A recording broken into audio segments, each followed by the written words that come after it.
Halo sahabat Dokter Tono.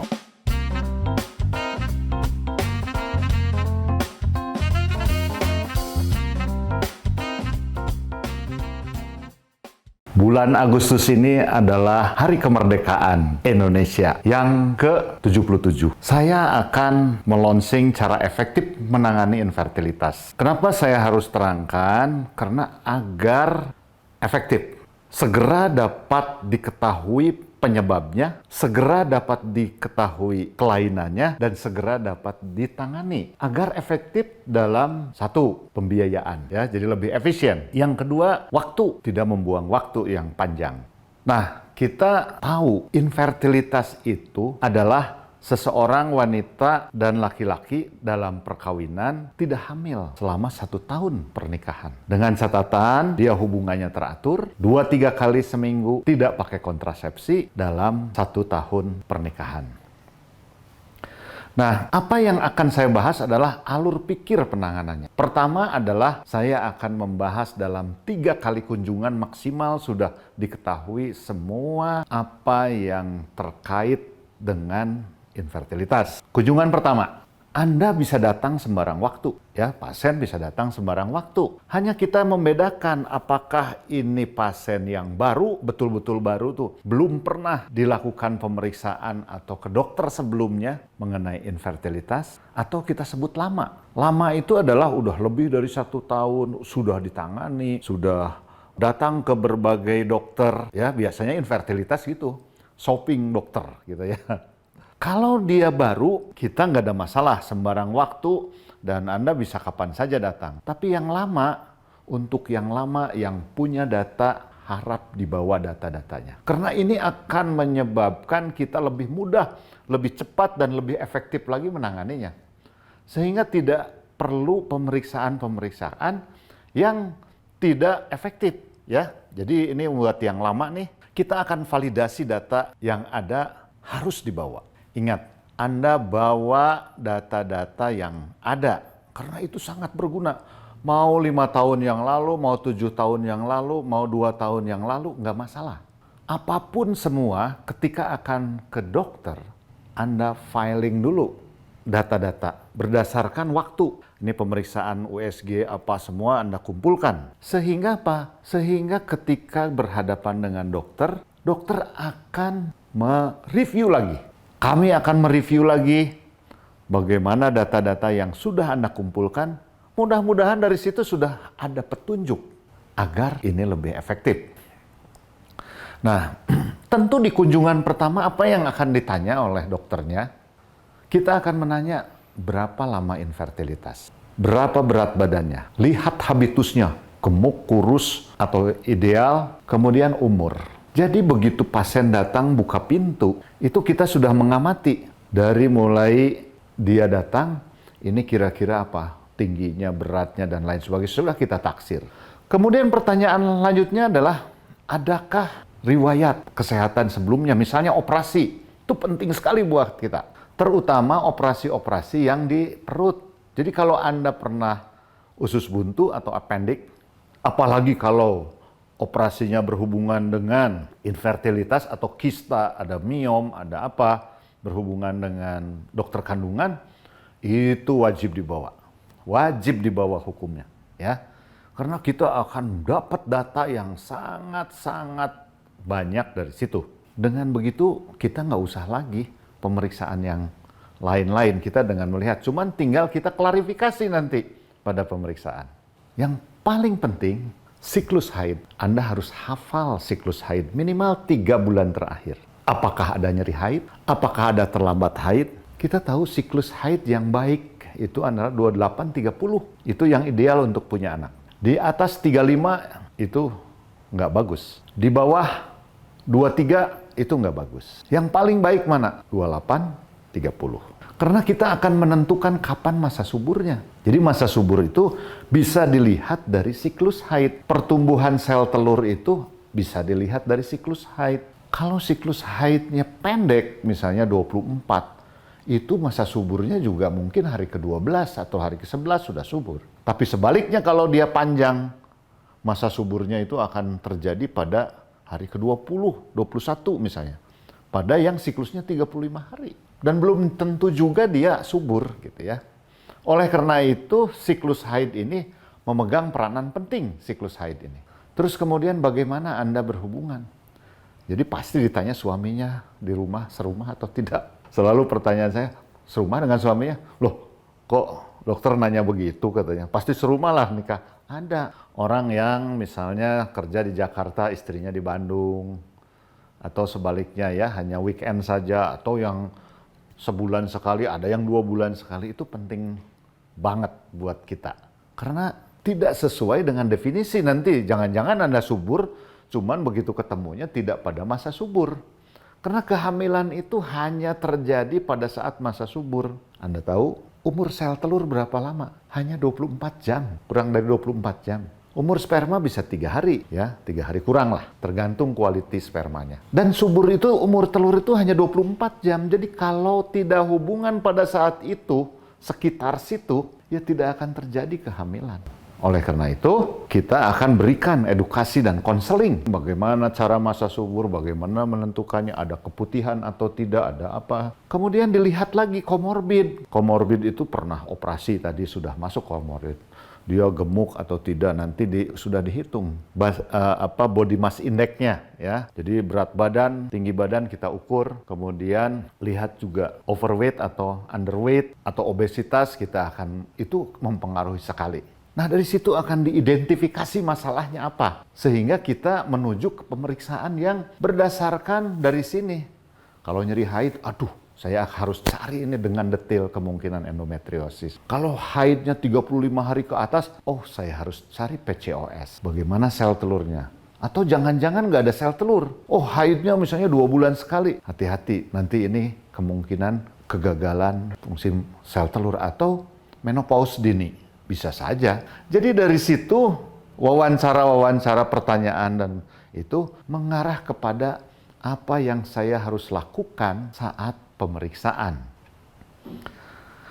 Jadi kita lakukan pemeriksaan fisik gitu ya, lihat BMI dan USG transvaginal. Ingat, kami orang fertility itu selalu menggunakan USG transvaginal, kecuali nona ya, kecuali nona. Kita menggunakan USG transvaginal, karena dengan USG transvaginal kita akan mengetahui dengan detail bagaimana rahimnya, bagaimana lapisan rahimnya, ada kelainan nggak, ada miom nggak, ada adenomiosis nggak, ada polip nggak. Itu dalam 1 kali pemeriksaan harus ketahuan. Karena itu salah satu penyebab yang tersering. Kemudian lihat lagi sel telurnya dengan USG transvaginal. Apakah sel telurnya banyak, sedikit? Kita sudah mengira-ngira, apalagi kalau ada hasil AMH, kita bisa cocokkan dengan USG transvaginal pada sel telur. Oh, ini terlalu banyak hiperresponder. Oh, AMH-nya pasti tinggi, di atas 4,5 atau 4,6. Oh, ini AMH-nya rendah. Oh, ini kemungkinan sulit. Oh, ini usia. Jadi usia mempengaruhi cadangan sel telur. Cadangan sel telur dipengaruhi oleh usia. Oleh karena itu, kita akan klarifikasi. Hasil yang ada di sini, wawancara ini, data dasar ini, termasuk data yang divalidasi, akan dikonfirmasi di sini dengan pemeriksaan USG transvaginal. Cukup, sangat cukup untuk pemeriksaan awal.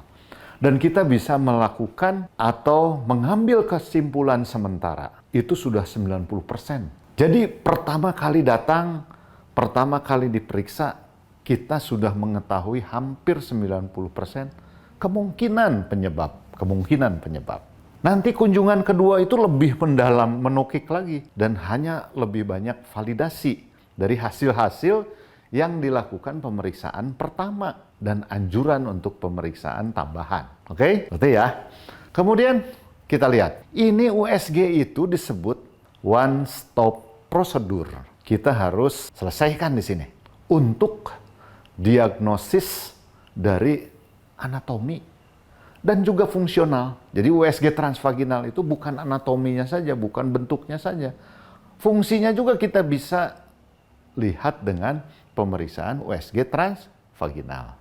Identifikasi uterus, rahim, ya. Identifikasi endometrium, karena ini yang pengaruhnya. Nanti kita lihat. Identifikasi ovarium. Dari mulai kista bisa kelihatan, polip bisa kelihatan, adenomiosis bisa kelihatan, apalagi miom. Ukuran 1 cm saja bisa kelihatan.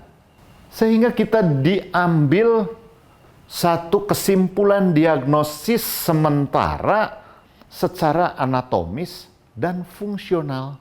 Apa itu? Misalnya, ini normal semua. Oh, Anda menderita mioma. Ukurannya ada 5 biji. Yang 1 cm, ada yang paling besar 5 cm, 4 cm. Oh, miomanya dekat rahim. Sehingga mengganggu, ini penyebabnya kemungkinan. Oh, rahimnya bagus misalnya. Tapi ada polip, endometrium. Oh, ini rahim belakang dan depan tidak ada, pantesan Anda nyeri haid. Ternyata ada adenomiosis. Kita lihat indung telur. Oh, Anda ternyata ada kista. Oh, ini kistanya 5 cm. Kistanya fungsional, bukan kista penyakit. Oh, jenis ini kista endometriosis, hampir pasti kista endometriosis. Sensitivity-nya di atas 95%. Oh, ini pasti endometriosis. Oh, ini kista dermoid. Yang ada rambut, gigi, tulang, lemak gitu ya, bisa kelihatan. Oh, ini kista lutein. Itu nggak apa-apa, normal. 2 bulan, 1 bulan bisa hilang. Jadi kita bisa melihat, begitu lihat ke samping, ternyata ada hidrosalping. Mana hasil HSG-nya? Oh, belum dok, ini kemungkinan hidrosalping. Kita nanti verifikasi. Tapi semua pemeriksaan di sini akan dikonfirmasi tergantung umur. Tergantung lama infertilitas. Kita bisa saja shortcut kemana, ke situ. Kenapa? Karena satu, umurnya sudah tua. Misalnya umurnya udah 40 tahun, 39 tahun, 38 tahun. Kita akan shortcut. Di atas 35 kita akan shortcut. Kemudian begitu ada kelainan lain, misalnya hidrosalping. Kita, ini kemungkinan hidrosalping. Nggak perlu HSG kalau kita udah yakin.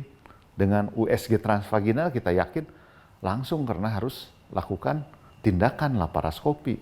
Apakah ada endometriosis dan lain-lain. Semua bisa kita lihat apakah ada gangguan bentuk rahim, apakah ada gangguan dari pertumbuhan rahim, apakah fungsinya normal atau tidak. Karena lihat fungsi itu berdasarkan hari haid Anda datang. Oh, hari kedua, ketiga kita sudah punya fungsinya harus begini. Gambarannya harus begini. Tapi kalau hari ke-12, 13, 11, itu kita akan melihat, sudah membayangkan hari keberapa? Hari ke-11, ke-12. Oh, saya harus lihat endometriumnya trilaminar. Itu yang bagus. Oh, ini harus homogen. Oh, telurnya harus ukuran 15 mm. Ya. Jadi itu kita akan lakukan. Nah, kalau ada pemeriksaan sperma, asal tervalidasi, kita tidak periksa sperma lagi. Tapi kalau begitu lama, kemudian pemeriksaan spermanya tidak di klinik yang bisa divalidasi, kita akan menganjurkan pemeriksaan ulang sperma. Kemudian kalau pasien baru, nggak ada kelainan lain, HSG.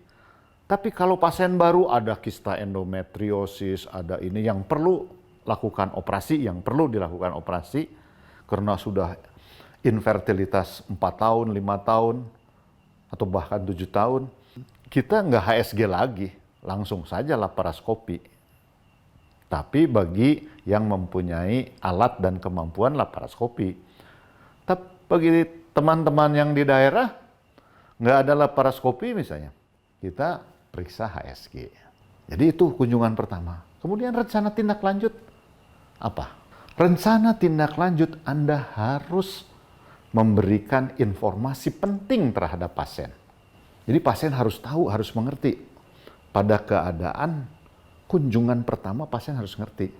Kita biasanya kalau endometriosis, Bu, Anda endometriosis, akan dilakukan pengobatan hormonal. Akan diberikan obat.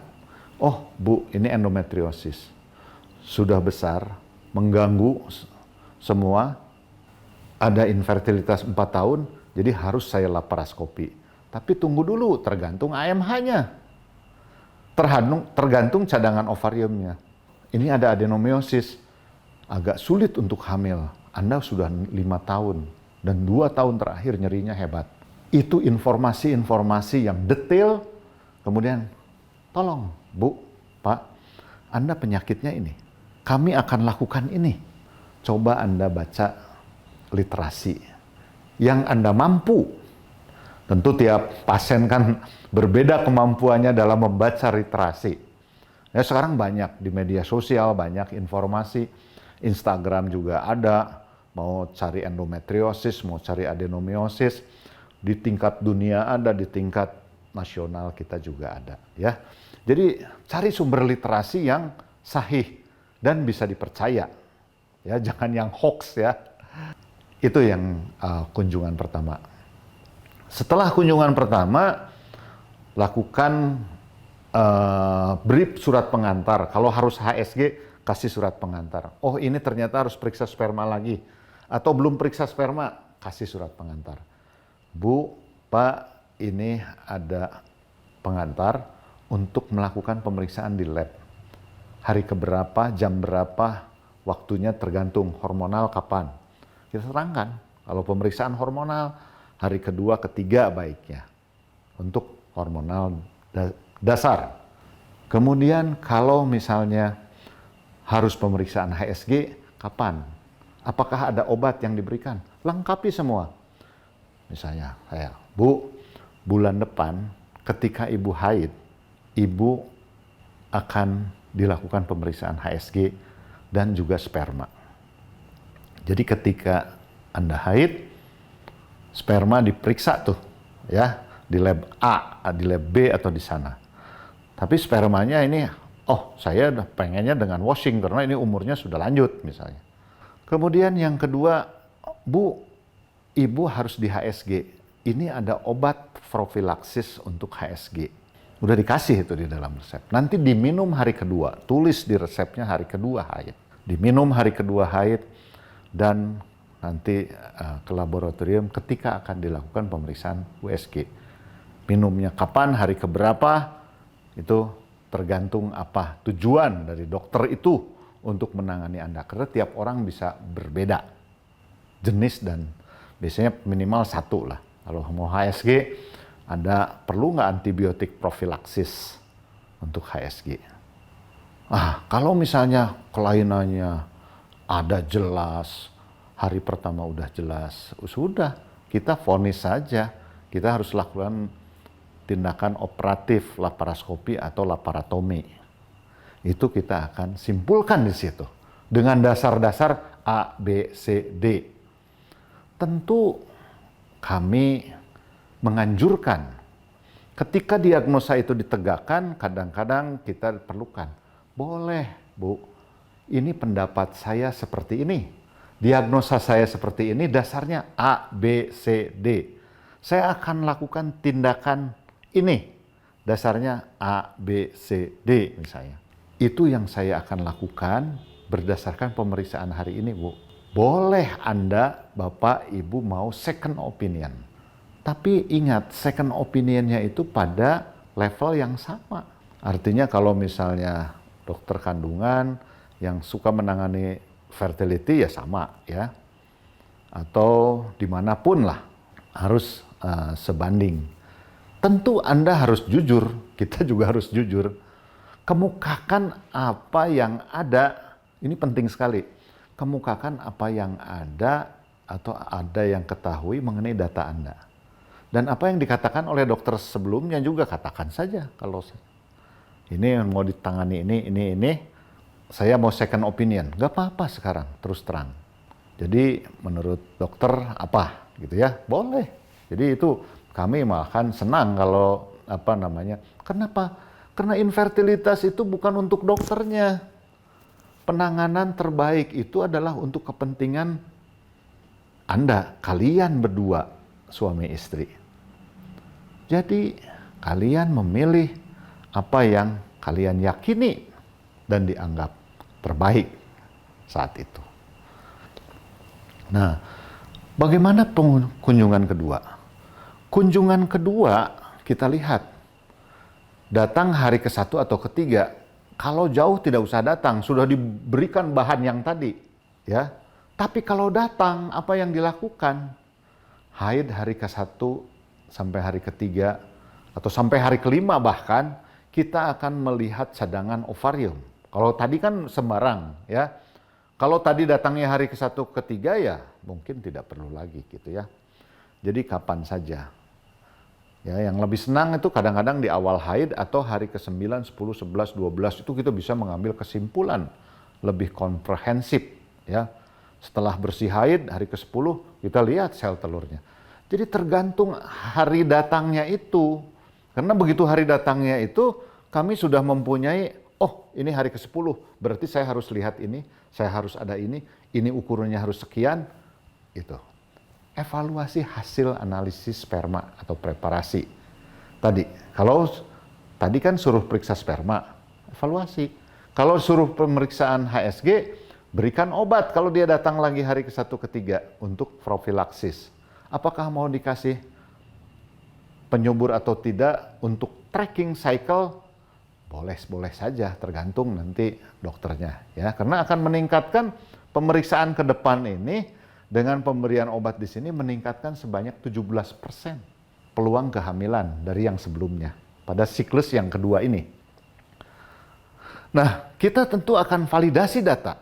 Data yang ada, data yang tidak dibawa, ingat yang tidak dibawa kita validasi lagi data lama. Data baru kita validasi lagi. USG cadangan ovarium akan dilakukan. Direncanakan HSG atau sonohysterosalpingografi. Atau laparoskopi jika ada komorbid.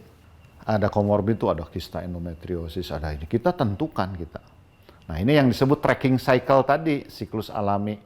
Berikan misalnya clomiphene dengan obat-obat untuk profilaksis ya. Saya biasanya memberikan bisa doxycycline atau azithromycin dosis tunggal ya. Cuma 1 kali 2 tablet gitu ya. Udah. Suruh kontrol lagi hari ke-10 dan 12. Hari ke-10 dan 12 ini final. Ya, pada kunjungan yang ketiga berarti kan. Nah, kunjungan ketiga hari ke-10, 12. Pelajari hasil HSG dan analisis sperma. Lihat lagi. Lihat perkembangan endometrium dan folikel. Endometrium tuh rahimnya, oh ini rahim calon hamil, bisa kelihatan. Rahim folikelnya bisa kelihatan. Sel telurnya bagus atau tidak, bisa kelihatan. Sehingga saya bisa menyimpulkan, dokter bisa menyimpulkan apa ini. Bagaimana manajemen terbaik untuk pasien ini. Ini harus hampir 98%, 95% sudah definitif. Artinya definitif sudah akan lebih pasti. Jadi minimal 2 kali atau 3 kali ini sudah harus pasti tahu ini Anda tuh mau diapakan. Pasien Anda mau diapakan. Kalau saya sebagai pasien, saya mau diapakan ini kalau dok mau diapakan. Dan sebagai pasien berhak bertanya, dokter saya mau diapakan nih sekarang. Terus harapannya apa? Jadi kalau ditanya, misalnya dokter menjelaskan, harusnya dijelaskan sama dokter. Ini saya akan lakukan HSG dengan harapan akan diketahui saluran tuba kiri, saluran tuba kanan, rahimnya akan diketahui. Tujuannya ini, caranya begini, kemungkinan agak nyeri sedikit. Ada nyeri banyak juga kalau dia buntu. Itu diinformasikan. Anda bertanya juga, oh kesimpulan saya Anda tidak ada apa-apa, kemungkinan Anda dan suami kurang berhubungan pada masa subur. Lihat spermanya normal, ininya normal gitu ya. Kita lihat natural cycle. Ya, senggama dijadwal atau dilihat diberi bimbingan kapan masa subur. Kapan harus perbaikan pola hidup. Mungkin stres dan lain sebagainya ya. Atau kita berikan stimulasi ovulasi. Tapi ini kemungkinan udah umur harus diinseminasi. Atau sweet karena ini buntu ternyata harus ke bayi tabung. Oh, karena ini hidrosalping harus laparoskopi, laparotomi atau dilakukan. Oh, ini spermanya nggak mungkin untuk hamil normal. Berdasarkan 2 data, kalau sperma kelainan dan menjadi penyebab infertilitas, kita minimal ada 2 data. Oh, ini ekstrim oligoastenoterato-zoospermi. Ekstrim. Kalau dari sini, berdasarkan literasi, nggak mungkin hamil. Sehingga kita harus bayi tabung. Apakah perlu diambil di banking spermanya atau tidak, tergantung. Inilah penanganan infertilitas yang supaya efektif. Kenapa? Karena Anda perlu tahu untuk terjadi kehamilan itu ada di dalam rahim yang dipengaruhi oleh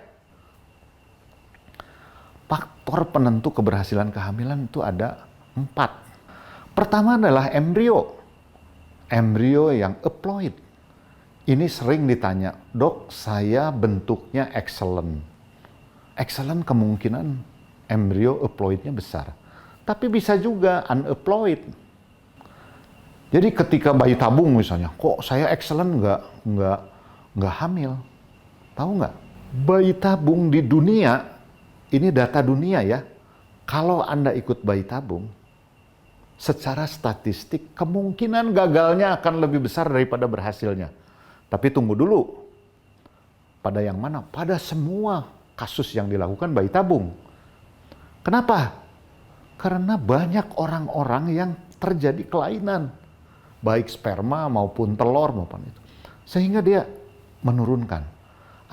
Tapi bagi Anda misalnya usianya 32 tahun, AMH-nya bagus, spermanya bagus-bagus saja karena hanya salurannya aja yang buntu, kemungkinan keberhasilan bisa 80%. Tetapi secara statistik berapa? Peluang kehamilan itu 30-40% pada bayi tabung.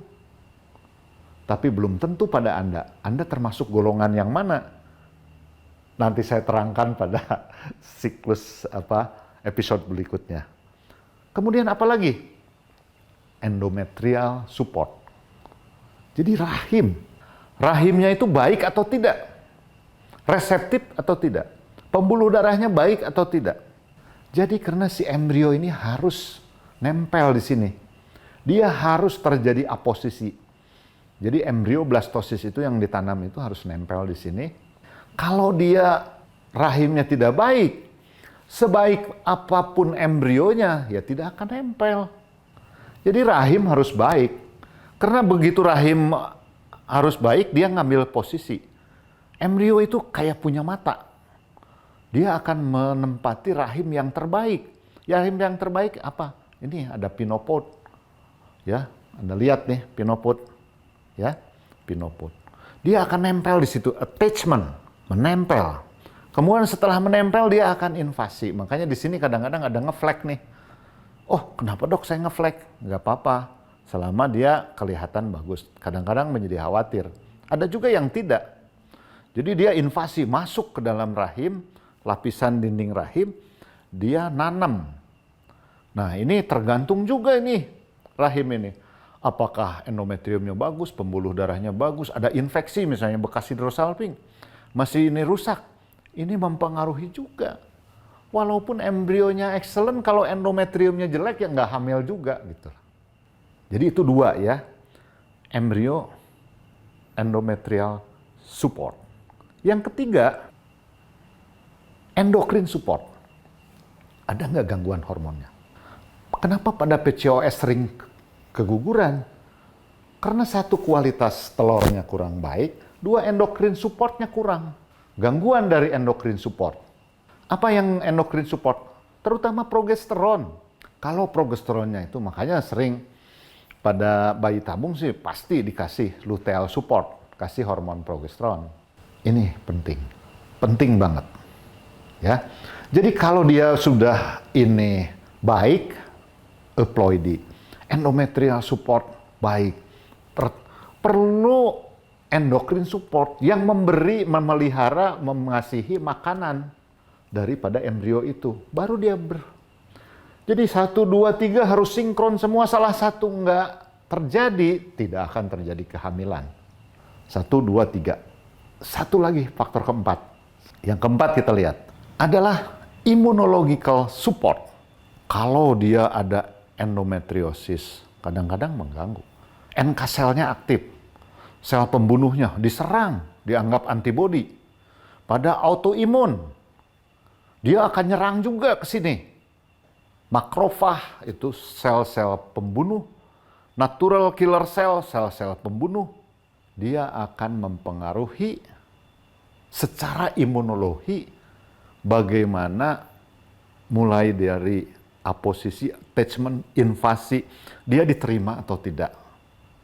Ini kan sebetulnya embrio ini kan dua individu dari suami, 2 gen yang disatukan menjadi embrio. Jadi ada faktor suami. Bisa saja dia tolak. Itulah sekilas mengenai infertilitas. Tidak begitu detail, tapi mudah-mudahan memberikan wacana atau memberikan gambaran untuk Anda bagaimana ketika Anda infertilitas, ketika para dokter juga harus menangani infertilitas, kita harus efektif dan efisien sehingga pembiayaan tidak terlalu tinggi. Terima kasih. Assalamualaikum warahmatullahi wabarakatuh. Sampai jumpa lagi dengan episode yang lain dari Dr. Tono channel YouTube.